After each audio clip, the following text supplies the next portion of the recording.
Are you ready to revolutionize your relationship with money? Welcome to the Finding Financial Freedom podcast with the Frugal Physician, where I, Dr. Disha Spath, will be your companion on this exciting adventure. Get ready to conquer debt, build wealth, and embrace a mindful spending lifestyle that will empower you to live life on your own terms. This show is sponsored by Set for Life Insurance, the ultimate client experience in the insurance industry. Are you looking for the perfect insurance coverage that suits your needs? Founded in 1993 by President Jamie K. Fleischner, Set for Life Insurance specializes in individual life, disability, and long-term care insurance. As brokers, they represent numerous companies in the industry, ensuring that their clients get the best products at the most cost-effective rate. What sets Set for Life Insurance apart? You'll enjoy special discounts, priority underwriting handling, and even exceptions in the underwriting process. So why wait? Contact Set for Life Insurance today and let them be your insurance partner for life. Visit their website at www.setforlifeinsurance.com or call them toll-free at 1-888-553-3559. Let's get started. Thank you so much for joining me on this show. I absolutely love teaching personal finance because being empowered with this knowledge has made such a dramatic difference in my life. Just 5 years ago, I was stuck and burned out, wondering how I could ever make it through an entire life of the same. I was working a ton, running from one patient to the next, charting frantically, trying to make it home to spend some time with my kids before they went to bed. Day after day after day, it was the same thing. I always felt pulled in 20 different directions and didn't feel like I was doing well in any part of my life because of that. Taking control of my life and finding financial freedom gave me the cushion I needed to create better balance in my life. Now I work 3 days a week in primary care, where my work actually doesn't follow me home, 1 day a week as a hospitalist, and I spend the rest of my time working on my passion project here, hanging out with my family, and indulging in my childhood hobbies like tennis and music. I think financial empowerment is so important for physicians. We often have really high debt burdens, and so we take on high-paying but life-sucking jobs that demand every second of our every day. Having a financial cushion and decreasing our debt burden gives us options. It gives us the freedom to think outside the box and design a life that we can sustain. And that's good for our patients and our families, because we all know we can't give from an empty cup. In this episode, I'll tell you my story. And then in the next one, I'll invite my husband Josh to share his perspective. Then, in the next few episodes, I'll lay out an 8-step strategy to help you change your financial life for the better and take control of your finances. I want this podcast to be the one you share with a friend or colleague that feels stuck and wants to find a way out. We'll go from zero to financial freedom to financial independence. And then we'll invite guests on to share their knowledge and take us to the next level of financial mastery. Now let me tell you about my journey. I came from a humble background as the child of a single mother and a first-generation immigrant. I grew up in India until I was 10, and after the passing of my father, we moved here to the United States with basically nothing in our pocket. We subsisted thanks to the generosity of some family members that let us stay in their houses until we could find our own low-income housing. For most of my life, I was the daughter of a single mom. She was a teacher, and we struggled financially. Financial education just wasn't a priority in my household. When I became an adult, I actively sought out financial information, but I struggled to find the answers I needed. I was determined to figure out why some people seemed to succeed with money while others struggled, even with well-paying jobs. Thankfully, I made it out of undergrad without loans. I chose to go to an in-state school, the University of Georgia, and they gave me a full ride plus another merit-based scholarship and a research scholarship. Go Dogs! I also waited tables, tended bar, and taught MCAT courses during that time, but I really put nothing away. I knew about Roth IRAs and I was thinking about starting one, but it was also 2008, and everyone told me not to get into the stock market. Turns out it would have been the best time. But in any case, I got stuck in analysis paralysis and never quite got around to starting a Roth IRA. I spent my extra money on eating out. When medical school came around, I had to take out student loans. And I didn't really pay attention to how much I was taking out. I took out the maximum I was allowed because I wanted to live in a decent place and travel while I was in medical school. Looking back, I am glad I traveled because that kind of time doesn't come around again. And those kind of travels don't happen once you have kids. But still, I probably could have taken out a lot less than I did.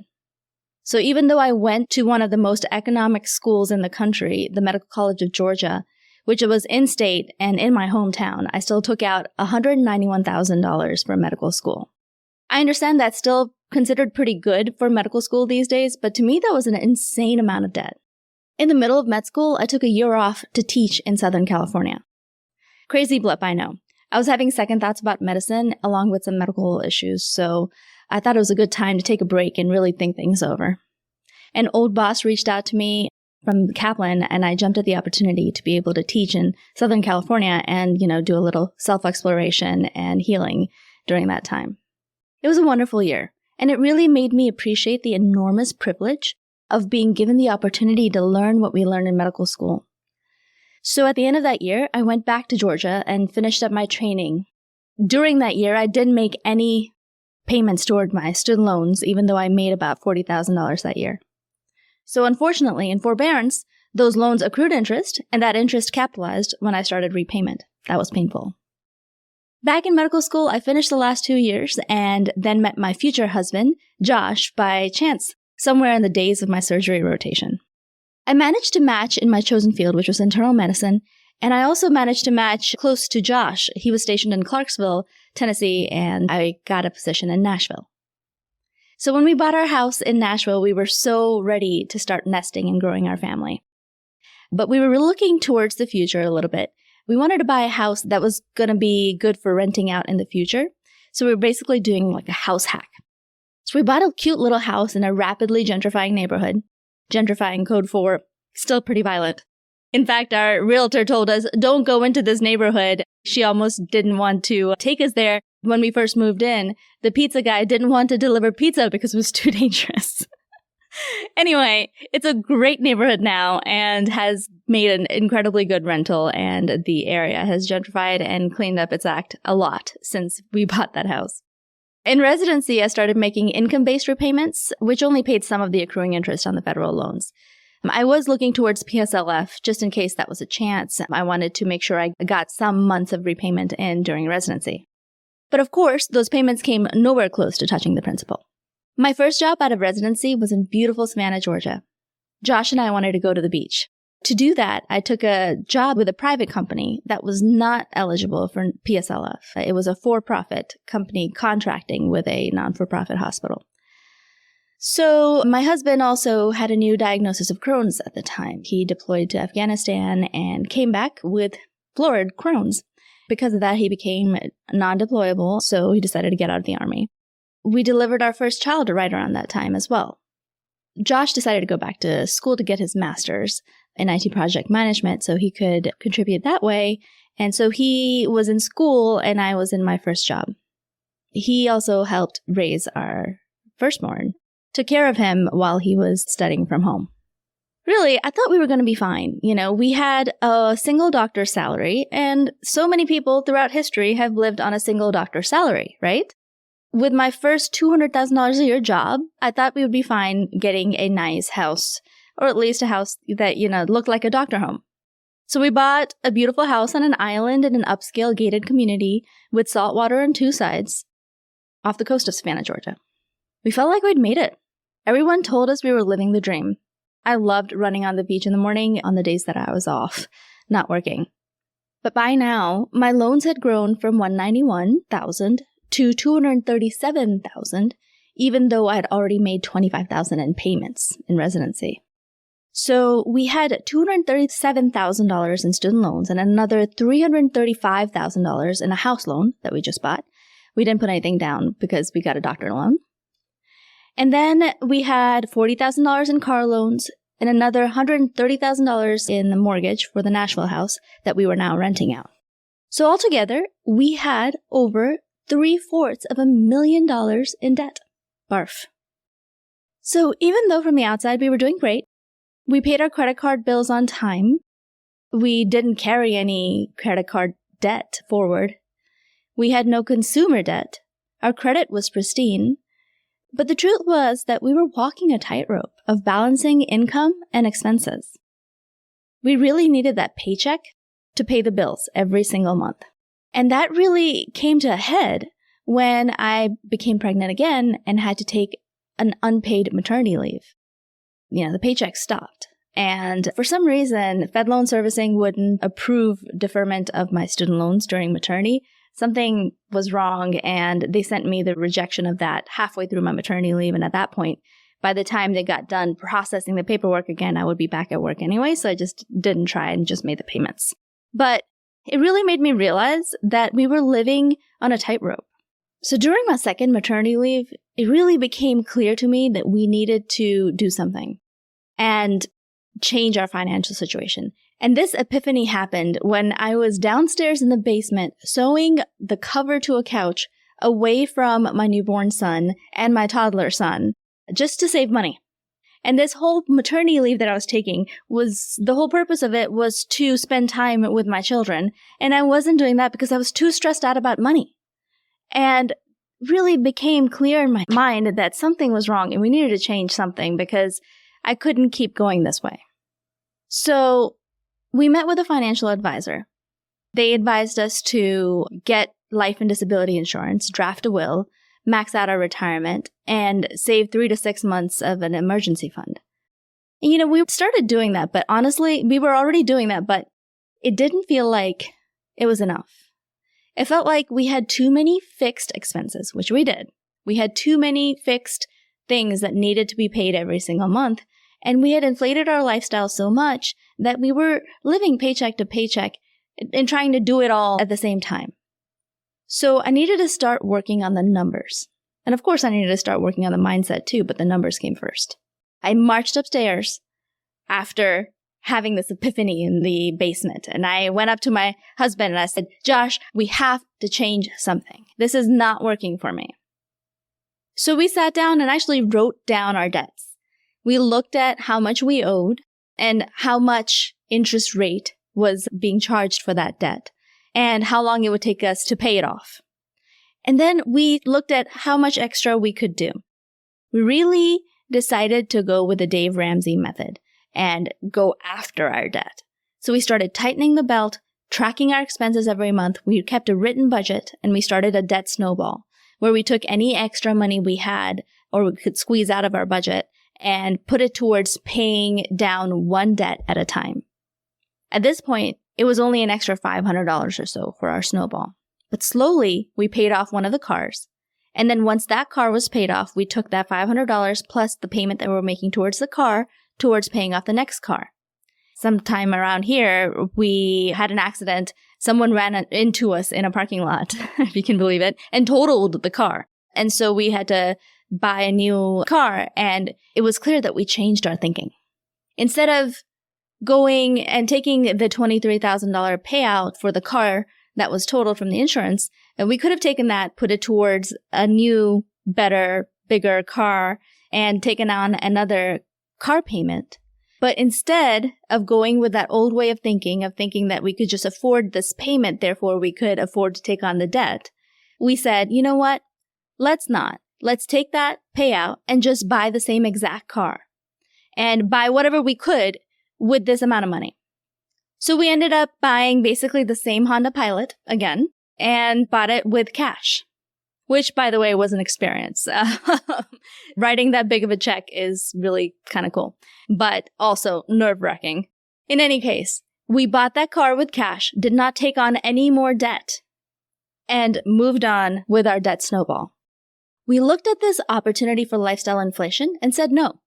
That felt really good. Now we had 2 paid off cars and another $900 a month towards the debt snowball. The next thing was my student loans.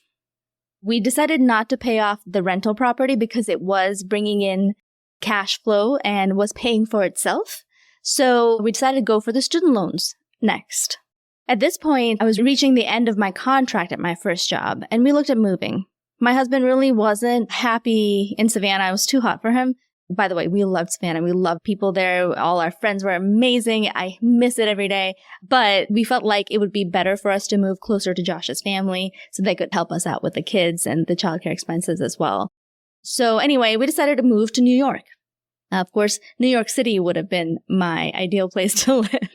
I love cities. That's where I grew up in India. But we decided to move to his hometown in Albany in upstate New York because that was better for families and also had a much lower cost of living. And people were like, seriously, are you serious? You're moving to the tundra? And I said, you know what? I think this is the right move for us. And I think it was. So we moved to Albany and we decided to hunt for houses. And, we decided we're on this roll, like we're paying off debt. It feels so good. We are making so much progress. Do we really want to buy another house right now or should we rent instead? We learned our lesson with our first move. We decided, you know what? Why don't we move there, decide if we like it or not first before buying a house. And, renting can also help us minimize those unexpected costs that come with house ownership. We were down in Savannah. There were a couple of hurricanes when we were there. There was damage. There were a lot of unexpected expenses, and renting really takes that out of the equation. You pay your rent, and then the landlord's on the hook for, making the repairs and such that come up. So we decided to rent. There weren't many choices. Either we would be paying way more than our current mortgage to rent a nice house, or we would pay less than our current mortgage and get an okay house. It would basically mean downsizing again to what our life looked like in residency. And we decided, why don't we do that? Because that way we get a little extra towards our debt snowball. We can really change our financial life in the next 2 to 3 years by paying off some of this debt and then starting over buying a house from a position of super financial stability. So in essence, we decided to deflate our lifestyle from an attending to that of a resident. And that was an easy decision. A lot of family made comments like, are you sure? Or, some family wouldn't want to come over to our house, like the kids, kids are honest. And they'd be like, it's a small house. And yes, it's true. But my family and I were very happy in the smaller house that was close to the hospital that I worked at. I could walk to work, which decreased the commuting cost and time, which made me very happy. Honestly, once you live in a house, once you're settled in, it's just another house. You get used to anything. We lived there for 2 years and really made so much progress. In fact, in 17 months, we were able to pay off all of my student debt. So that $237,000 debt was gone in 17 months. It was amazing. We were tracking our debt payoff and helping the kids participate by making a macaroni jar in which each macaroni represented $1,000 of student debt. And every time we made a payment, we would take those macaronis out together at the end of the month. And the kids just loved that. And at the end of the loan payback, we made a huge bowl of macaroni and cheese, and it was the best mac and cheese of my life. We celebrated. We had streamers and things to throw around, and the boys had a great time with that. So during this loan payoff journey, I realized that in 6 months, we had paid $100,000 towards my student loans. And that was a huge thing that I couldn't believe. And so I wrote down how this happened. That turned into the first post of The Frugal Physician. That's how The Frugal Physician was born. I just wanted to share the journey and kind of account for how the heck this all happened because it seemed so marvelous. After the student loans were paid off, we continued to live in a smaller home for a year or so, and we directed our end-of-month savings towards maxing out our retirement accounts. We were able to backfill some of the yearly allocation for the retirement that we weren't doing before. We rebuilt our emergency savings to 3 to 6 months of expenses, and we saved for a down payment towards our next primary residence. So Josh and I were really lucky to buy a great home at the beginning of COVID, and literally, we went under contract on March 8th, and then I went to a conference, and during the conference, the pandemic was declared. And we bought the house and moved at the very beginning of the pandemic. And we got a great interest rate, which we're very, very happy about now. We've seen our net worth rise really rapidly in these last few years. So we went from a negative $250,000 to over $1 million in just 5 years. We've acquired more rental properties and businesses in the process. It's been a really incredible journey. More importantly, though, we have breathing room in our monthly cash flow. My husband and I are both much freer and generally happier with our condition. I've been able to cut back on clinical hours, to spend more time with my kids and more time on passion projects such as this. And money no longer rules my decisions. We said goodbye to feeling controlled by debt and said hello to aligning our life, our money, our time to reflect what's really important to us, our family, our time, and our freedom. We have a clear understanding of our monthly expenses. We still meet at the end of every month to go over our expenses and fill in our budget. We have a cushion in case of emergency. We've made investing a priority. In short, we feel financially secure. I finally discovered the secrets that those financially stable people knew. And in this podcast, I'm going to share them with you. So next, I'll have my husband on and we'll hear his perspective on our journey. And I'll be interested to hear how it might differ from mine. Before we go, quote of the week. The way to wealth is as plain as the way to market. It depends chiefly on two words, industry and frugality. That is, waste neither time nor money, but make the best use of both. Without industry and frugality, nothing will do. And with them, everything. And that's Benjamin Franklin.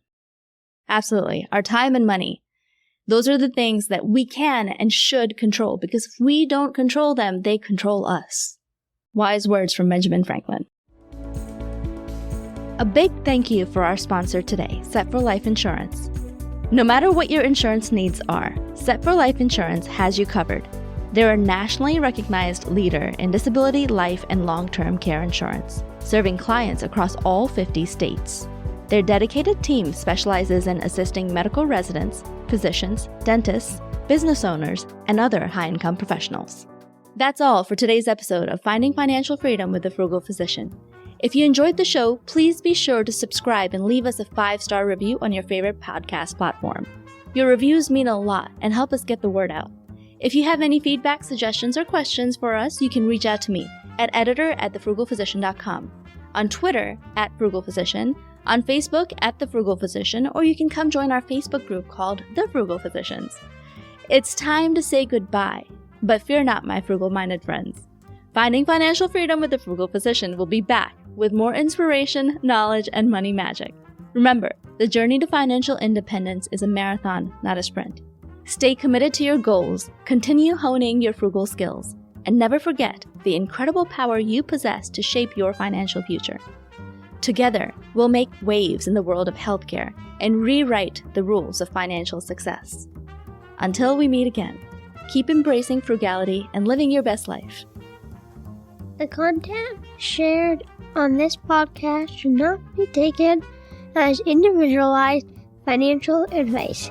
We are here to share our knowledge and experiences, but it is crucial to consult with professionals such as accountants, financial advisors, or attorneys who can provide personalized guidance based on your specific needs.